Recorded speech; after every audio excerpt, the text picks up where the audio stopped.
In today's video, I am going to teach you how to insert videos to your designs in Figma using Anima plugin.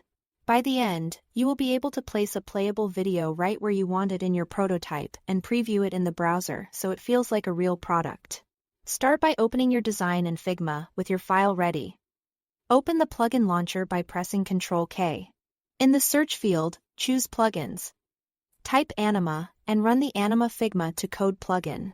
This opens the Anima panel so you can attach media to objects on your canvas.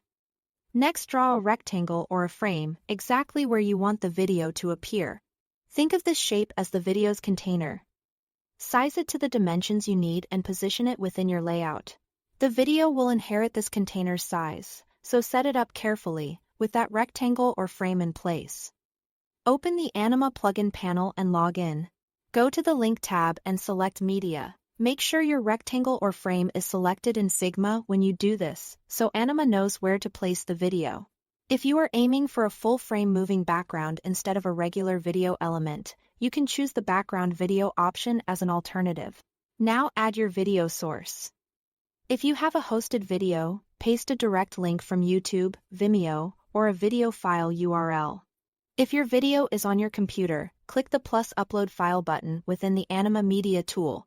Anima will upload it and generate a URL for you automatically, which keeps the setup straightforward. Configure your playback settings to match your design intent. Turn on autoplay if you want the video to start as soon as the screen loads. Pair autoplay with mute, which is required by most browsers for videos that start automatically. Enable loop if you want the video to repeat without stopping.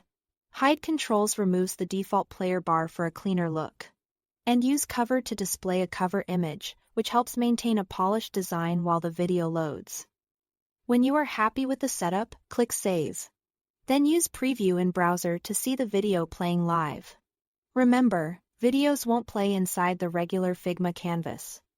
They only run in the Anima preview or your browser. If something doesn't look right, return to the Anima panel, adjust the settings or the container size, save again. And refresh the preview until it matches your vision. That's it.